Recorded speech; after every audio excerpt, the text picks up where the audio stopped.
بالله من الشيطان الرجيم بسم الله الرحمن الرحيم السلام عليكم ورحمة الله وبركاته الحمد لله الحمد لله رب العالمين والصلاة والسلام على أشرف الأنبياء والمرسلين سيدنا محمد بن عبد الله وعلى آله وصحبه ومن والاه اللهم صل على محمد وعلى آل محمد كما صليت على إبراهيم وعلى آل إبراهيم وبارك على محمد وعلى آل محمد كما باركت على إبراهيم وعلى آل إبراهيم في العالمين إنك حميد مجيد اللهم إنا نسألك علما نافعا ورزقا طيبا وعملا متقبلا ودينا قيما ويقينا صادقا وإيمانا كاملا آمين آمين آمين يا رب العالمين أما بعد. Baik, alhamdulillah summa alhamdulillah. Kita bersambung lagi hari ini dalam bacaan bersama surah Maryam. Tadabbur kita, tadabbur sikit-sikit lah ya, mukadimah ataupun introduction kepada apa yang nak diperkatakan untuk kita, kepada kita oleh Allah Azza wa Jalla. Di dalam surah-surah dalam Al-Quran ini. Kita dah masuk surah Maryam, surah 19, ayat ini, ayat 52-64. Mana surah Maryam kita dah jumpa dah. Perjalanan ceritanya sampai Nabi Isa diperlihatkan mukjizat dia masa baby, kemudian masuk bab Nabi Ibrahim, Nabi Ismail. Hari ini masuk introduction Nabi Musa. Nabi Musa, perihal Ismail lagi, perihal Nabi Idris, dan perihal orang yang mengerjakan solat. Lelaki yang menyuruh ahli keluarga dia mengerjakan solat. Nanti insyaAllah kita jumpa hadis-hadis betapa hebatnya orang ni kalau dia diistiqamahkan untuk kerja dia apa? Awal-awal pagi menggerakkan anak isteri dia untuk mengerjakan solat. Ini solat tahajud lah. Nanti kita akan jumpa hadis insya-Allah. Bangun pagi, gerakkan anak isteri untuk bersolat awal pagi.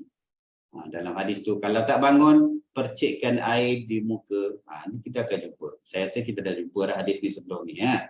Cuma ceritanya buat ke tak buat. Ini jantan-jantan ni. Isteri pun samalah, jangan tunggu suaminya bangun gerak kan. Bangun masing-masing. Suami bangun, gerak isteri. Isteri bangun, gerak suami. Bukannya bangun pukul 7 tu. Ni bangun sebelum subuh. Jadi kita ni bila dapat peringatan, dapat pengajaran yang Allah tontonkan kepada kita ni, nak bagi tahu kita ni, ya ayyuhallazi, wahai orang-orang beriman, wahai orang-orang mukmin, kita lah tu. Perintah kepada kita. Hadis-hadis yang kita jumpa ni, kata kunci dia buat. Buat sekadarnya lah atas kemampuan masing-masing. Wallahu a'lam. Ini ayat 52 sampai 64 surah Maryam. Insya-Allah. Silakan.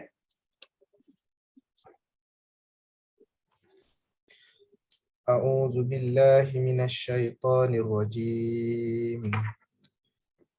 Wa nadainahu min janibit turil aymani wa qarrabnahu najiyya wa wahabna lahu min rahmatina akhahu Haruna nabiyya wadhkur fil kitabi Ismail innahu kana sadiqal wa'di wa kana rasulan nabiyya وكان يأمر أهله بالصلاة والزكاة وكان عند ربه مرضيا واذكر في الكتاب إدريس إنه كان صديقا نبيا ورفعناه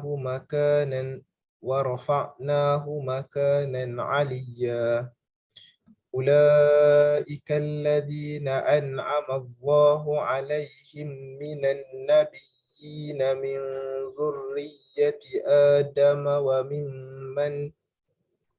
وممن حملنا مع نوح ومن ذرية إبراهيم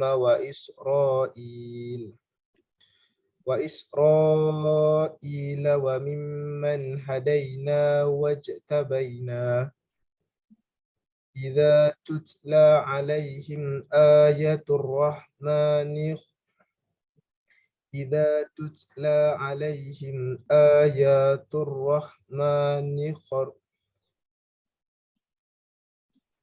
إذا تتلى عليهم آيات الرحمن خروا سجدا وبكيا فخلف من بعدهم خلف أضاعوا الصلاة واتبعوا الشهوات فسوف يلقون غيا إلا من تاب وآمن وعمل صالحا فأولئك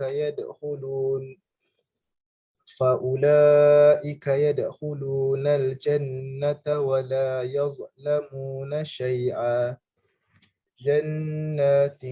جنات عدن التي وعد الرحمن عباده بالغيب إنه كان وعده مأتيا لا يسمعون فيها لغوا إلا سلاما ولهم رزقهم فيها بكرة وعشيا تلك الجنة نورث من عبادنا من كان تقيا ما نتنزل إلا وما نتنزل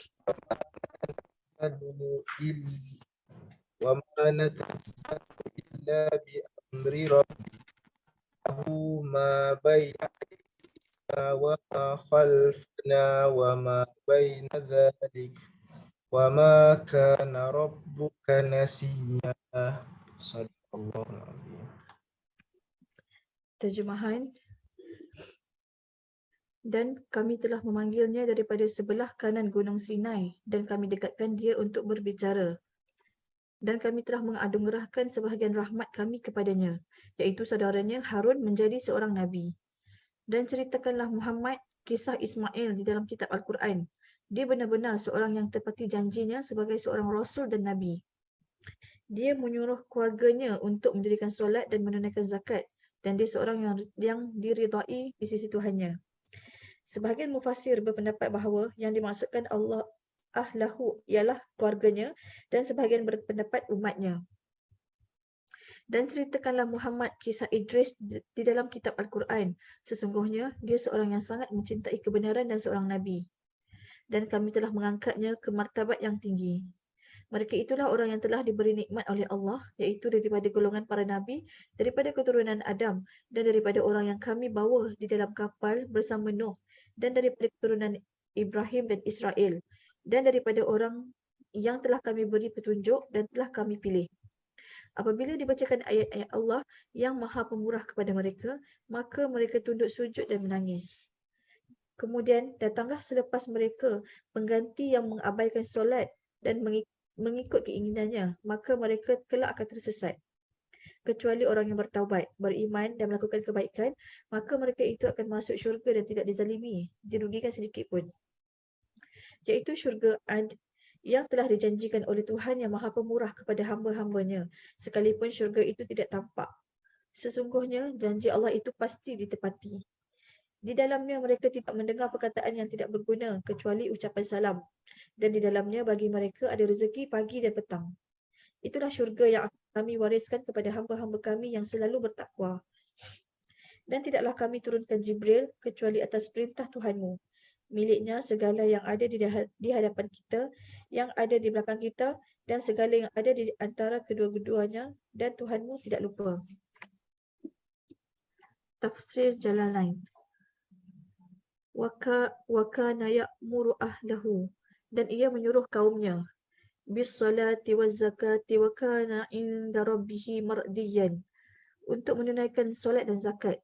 Ia adalah seorang yang diridai di sisi Tuhannya. Lafaz mardiyan asalnya marduwun. Kedua huruf wawnya diganti menjadi huruf ya. Selanjutnya harakat dhammah pada huruf dot diganti menjadi kasrah. Akhirnya menjadi mardiyun. oleh sebab fungsinya sebagai khabar kana, maka bacaannya menjadi mardiyan. Wadhkur wadhkur fil kitabi is wadhkur fil kitabi Idrisa, dan ceritakanlah kisah Nabi Idris yang tersebut di dalam Al-Quran. Innahu kana siddiqan nabiyyan, sesungguhnya ia adalah seorang yang benar dan seorang nabi. Wa rafa'nahu makanan 'aliyyan, dan kami telah mengangkatnya ke tempat yang tinggi. Ia hidup di langit keempat atau keenam atau ketujuh atau berada di dalam syurga. Ia dimasukkan ke dalam syurga setelah lebih dahulu merasai kematian lalu dihidupkan kembali. Dan setelah itu ia tidak mahu untuk keluar lagi daripada syurga. Baik, alhamdulillah. InsyaAllah nanti sebelum dibacakan tafsir Ibn Katsir, kita cover sikit tafsir Ibn Katsir, insyaAllah akan cover Allahumma salli ala Muhammad 58 dan seterusnya lah. Ya, khususnya bahagian bab solat tu. Daripada ayat 51, 52 tu sambungan daripada 51 perihal Nabi Musa, dan 53 tu Nabi Harun. Harun tu dikurniakan kepada Nabi Musa sebaik-baik syafaat, sebesar-besar syafaat adalah syafaat yang diperturutkan oleh Nabi Musa untuk mengangkat kenabian Nabi Harun. Ingat Nabi Harun partner dia lah. Partner dia ketika dia dipanggil dari sebelah kanan. Sebelah kanan tu macam mana? Dalam tafsir Ibn Katsir kata, bukanlah kerja kita nak cari kiri kanan tu kat mana ya. Wa nadainahu min janibit tur. Tur tu Tur Sinai. Dalam sini tulis Gunung Sinai kan? Gunung Sinai. Gunung atau Tur. Tur tu Tur Sinai ya. Ada kata Tur, Gunung Tur, ada kata Tur Sinai, ada kata Sinai.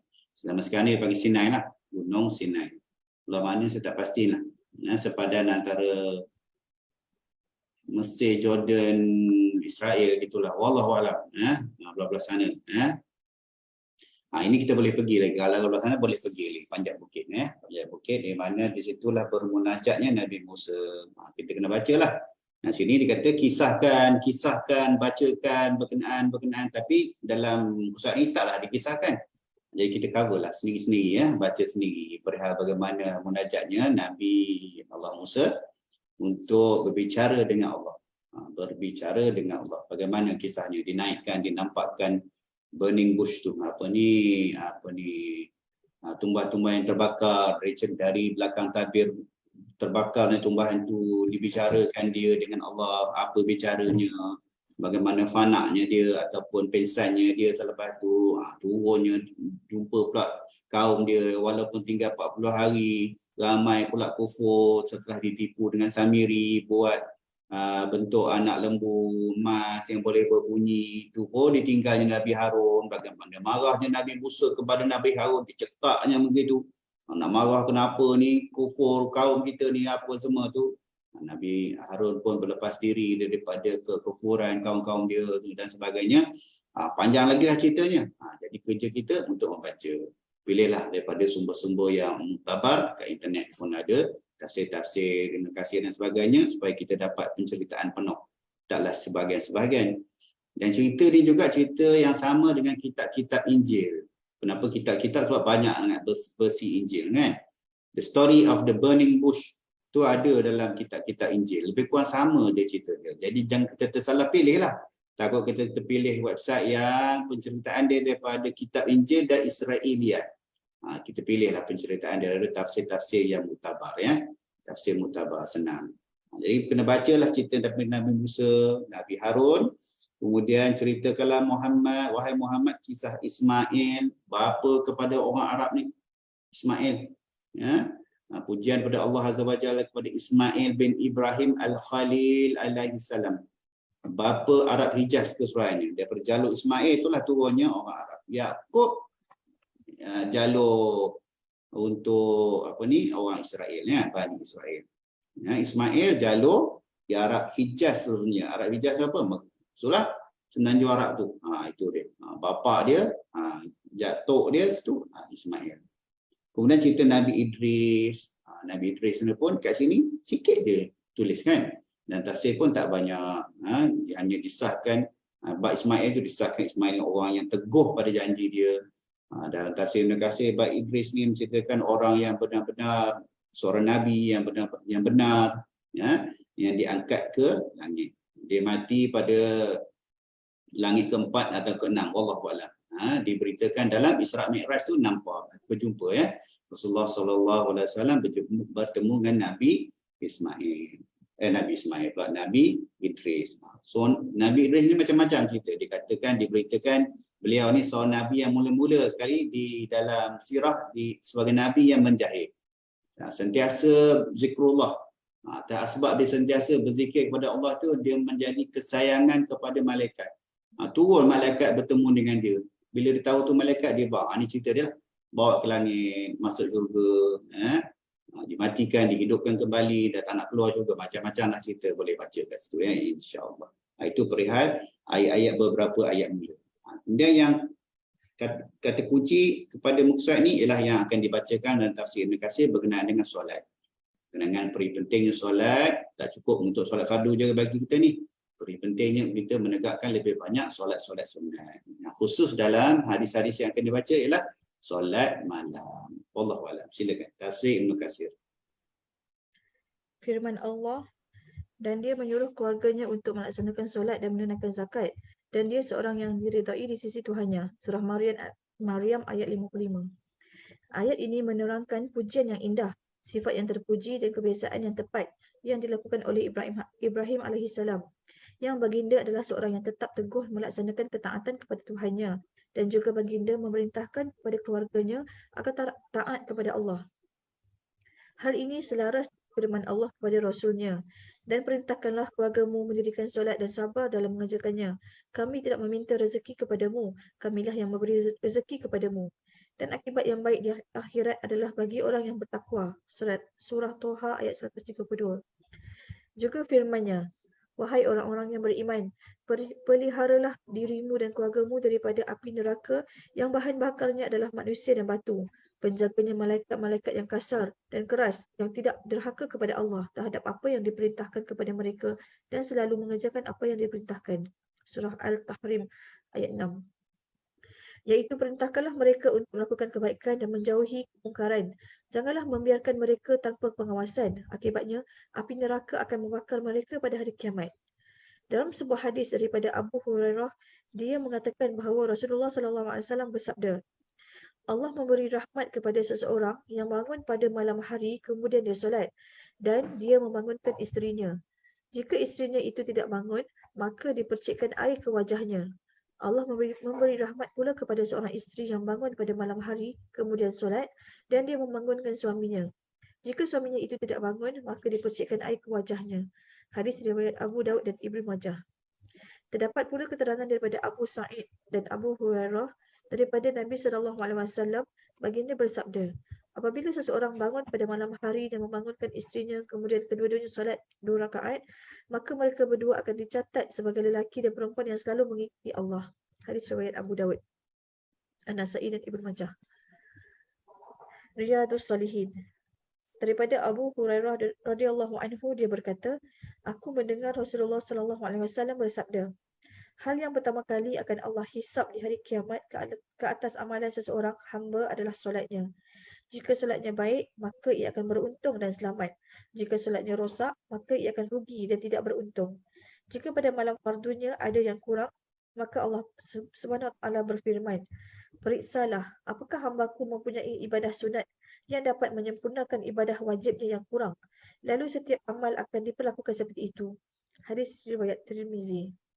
Hadis di atas memberikan pelajaran, dorongan untuk mengerjakan perkara yang wajib, hal ibadah, dan menyempurnakannya, serta memperhatikan perkara yang membawa kebaikan dan menjauhi perkara yang membawa kerosakan. Anjuran untuk memperbanyak amalan sunat untuk menampal yang kurang daripada kewajipan, kerana perkara ini sulit dihindari oleh manusia. Baik, alhamdulillah. Tak boleh lari lah kita ni kan. Utamanya satu solat fardu tak boleh lawan dengan ribuan solat sunat. Itu bab tu dah kita jelas kan. Bab fardu tu jaga sungguh-sungguh, ambil yang aula dalam amalan fardu. Aula tu apa? Berjemaahnya, berjemaah di mananya ya.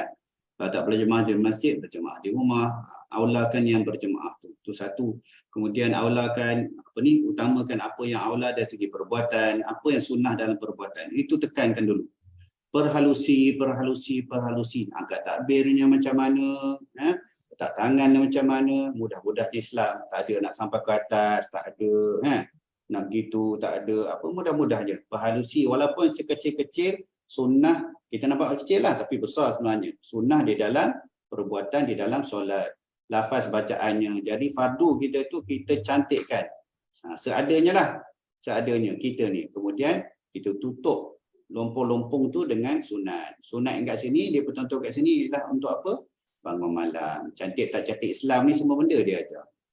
Dalam perihal kepribadian, adab, akhlak berumah tangga, suami dan isteri, ini pun dia ajar. Ajar untuk bagaimana untuk membudayakan bangun malam. Ingat, perempuan uzur pun awak teruskan dengan amalan-amalan awak tu.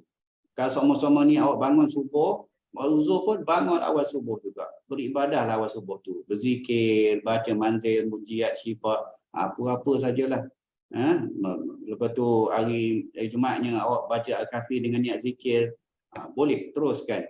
Tak ada konsep awak uzur, awak tidak bersama suami awak kalau suami awak sembahyang kat rumah. Anak lelaki awak kalau anak lelaki awak ada kat rumah. Abang kalau abang ada sembahyang di rumah. Tak boleh. Duduk belakang tu nanti zikir sama, baca doa sama begitu. Amalkan terus. Ingat, kita carilah amalan-amalan yang boleh mendapat redha Allah supaya Allah cinta atas kita. Itu penting. Buatlah amalan yang malaikat sayang kepada kita. Baca ya, ada 12 amalan yang malaikat akan sentiasa mendoakan keampunan kita. Cari amalan-amalan yang mana akan Allah akan kata cinta pada kita. Kita nak macam tu. Susah tu. Ada sebuah hadis ni Abu Hurairah juga riwayat. Hadis ni ada dua. Dalam Bukhari satu, Muslim satu. Dia terbalik. Cerita yang berbeza. Bukhari pun mungkin ada lah yang kedua-dua ni. Riwayat Bukhari ni daripada Abu Hurairah radhiyallahu anhu, matan dia bahawa sesungguhnya Rasulullah sallallahu alaihi wasallam bersabda, sekiranya Allah Subhanahu wa taala tu mencintai kita, Allah pun panggil malaikat. Ini cerita daripada hadis lah, bukan teks hadisnya. Kalau Allah ni sayang pada kita, Allah akan panggil malaikat Jibril dan bagi tahu, wahai Jibril, aku sayang pada si fulan dan si fulan ni. Maka kau cintailah dia. Maka Jibril pun mencintai kita. InsyaAllah kita lah tu. Tak cukup dengan tu, Jibril panggil pula semua makhluk di bawah penguasaan dia di langit tu, mengatakan, wahai makhluk langit, sesungguhnya Allah mencintai si fulan, aku pun mencintai si fulan, maka kau cintailah si fulan. Seluruh masyarakat langit, bahkan dalam hadis Sahih Bukhari itu, penduduk makhluk bumi pun akan mencintai kita. Oh, Masya Allah. Hebat tak hebatnya kalau kita dapat cinta Allah dan para malaikat dan penduduk langit. Bukan setakat penduduk langitnya, penduduk makhluk bumi pun akan mencintai kita. Di sebalik itu, daripada hadis Muslim, terbalik. Kalau Allah benci atas kita, na'udzubillah. Bukan kita lah. Kalau Allah benci kepada seseorang, maka bukan saja Allah benci, malaikat Jibril benci, penduduk langit benci, makhluk bumi pun benci.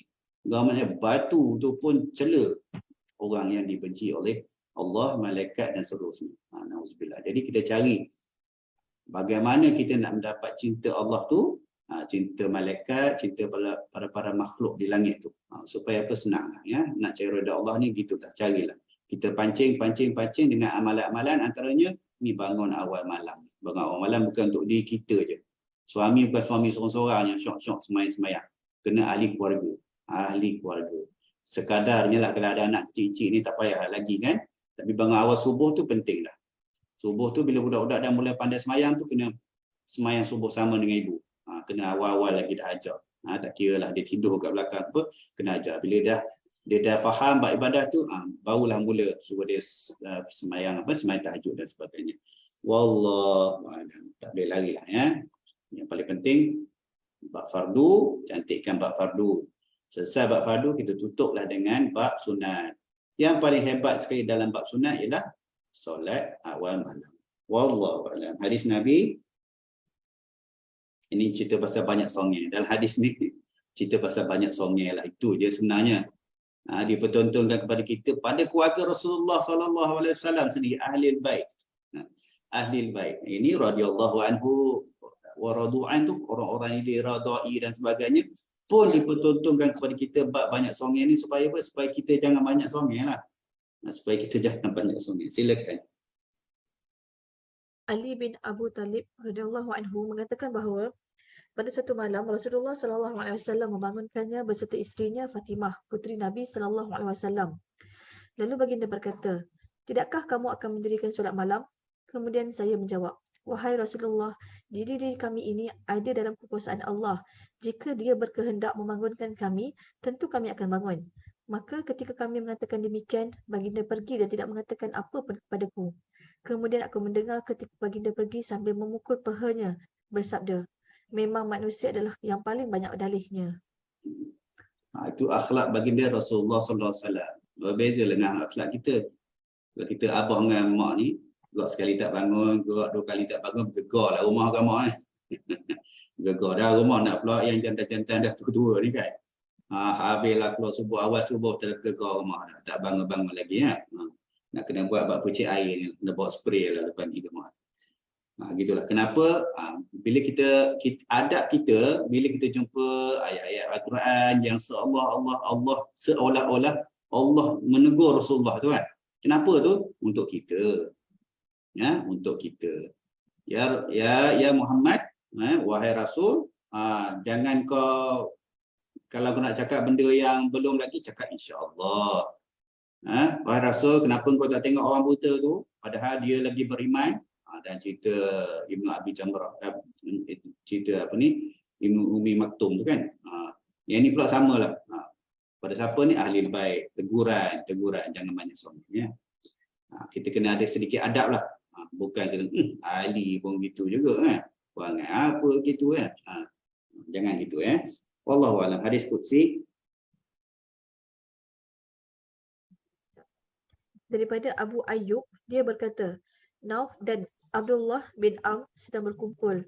Lalu Nauf berkata, "Seandainya langit dan bumi beserta isinya diletakkan pada satu neraca timbangan, kemudian La ilaha illallah diletakkan pada satu sisi yang lain, nescaya akan lebih condong berat neraca yang diletakkan padanya La ilaha illallah. Dan seandainya langit dan bumi beserta isinya berbentuk satu piring yang dibuat daripada besi, kemudian ada seorang lelaki yang mengucap La ilaha illallah, nescaya dia akan melubanginya hingga sampai kepada Allah." Lalu Abdullah bin Am berkata, "Kami melaksanakan solat maghrib bersama Rasulullah SAW dan orang-orang ada yang masih menunggu dan ada yang sudah pulang. Kemudian datanglah Rasulullah dan hampir-hampir lututnya tersingkap. Lalu baginda bersabda, 'Wahai kaum muslimin, bergembiralah kamu sebab Rabb kamu telah membuka satu pintu daripada pintu-pintu langit dengan membanggakan kamu kepada para malaikatnya seraya berkata, mereka adalah hamba-hambaku. Mereka melaksanakan kewajipan kemudian menunggu kewajipan yang lain.' Hadis riwayat Ahmad.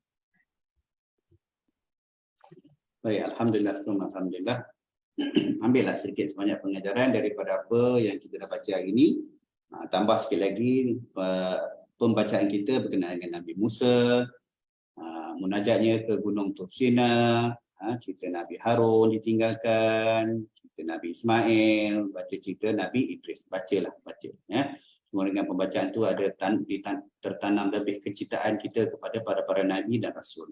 Wallahu a'lam. Kemudian besok kita masuk bab perang Mut'ah. Ni perang Mut'ah. Perang ni di hujung-hujung lah. Ini salah satu peperangan yang Rasulullah SAW tak pergi. Dia ada nama beza. Perang yang Rasulullah pergi satu nama, perang yang Rasulullah tak pergi satu nama. Saya pun dah lupa. Dia berbeza. Terminologi bahasa lah ya. Semua perang. Tapi perang ini Rasulullah SAW dia tak pergi. Dia dah hujung-hujung kerasulan dah tu. Tahun bila saya tengok mungkin besok kita bacalah. Kita baca. Ni perang tentera Islam tak ramai dalam 3,000 macam tu lawan tentera Rom daripada Byzantine tu. Daripada Byzantine, daripada Jordan tu, Palestin. Dulu belah situ dia panggil kerajaan Rom belah situ kan, belah timur tu. Kalau tak salah masa ni masih lagi raja dia Heraclius. Kalau tak salah, wallahu alam, Raja Heraclius pada zaman ni belum ditewaskan lagi. Heraclius ditewaskan pada zaman Saidina Umar. Ni pada hujung kerasulan, Rasulullah hantar perang sebab apa?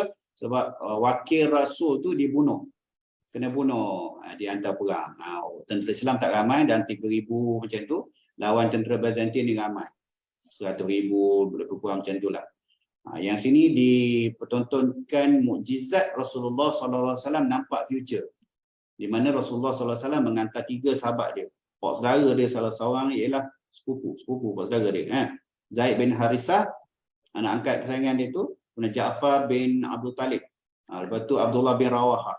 Tiga orang, tiga-tiga meninggal. Dia kata, seorang ni meninggal, orang ni ganti, seorang ni meninggal, orang ni ganti, seorang ni meninggal, orang ni ganti. Macam tu Rasulullah SAW dah nampak kan. InsyaAllah besoklah kita cover sikit bab perang Mu'tah. Perang Mu'tah. Wallahu a'lam. Alhamdulillah. Alhamdulillahirabbil alamin wassalatu wassalamu ala asyrafil anbiya wal mursalin sayyidina Muhammadin wa ala alihi wa sahbihi wa barik wasallam. Allahumma faqqihna fid din wa 'allimna ta'wil wa ihdina siratal mustaqim siratal ladzina an'amta 'alaihim minan nabiyyin was-siddiqin wasyuhada'i was-salihin wa hasuna ulaika rafiqa ya arhamar rahimin wa sallallahu ala sayyidina Muhammad ala alihi wa sahbihi wa barik wasallim. Subhana rabbika rabbil izzati amma yasifun wa salamun ala mursalin walhamdulillahi rabbil alamin. Subhanallahi wa bihamdika asyhadu an la ilaha illa anta astaghfiruka wa atubu ilaik. Wabillahi taufiq wa hidayah. Assalamualaikum warahmatullahi wabarakatuh. Insyaallah panjang umur sihat tubuh badan. Besok kita jumpa lagi ayat 65 76. Ke besok cuti? Besok cuti. Cuti besok hari Merdeka. Merdeka lah kita besok Siapa yang belum bangun pagi, bangun awal pagi, kita merdekakan diri dengan solat bertahajud dan sembahyang subuh berjemaah di masjid. Merdeka tu dulu merdeka tu dulu insya-Allah. Assalamualaikum warahmatullahi wabarakatuh.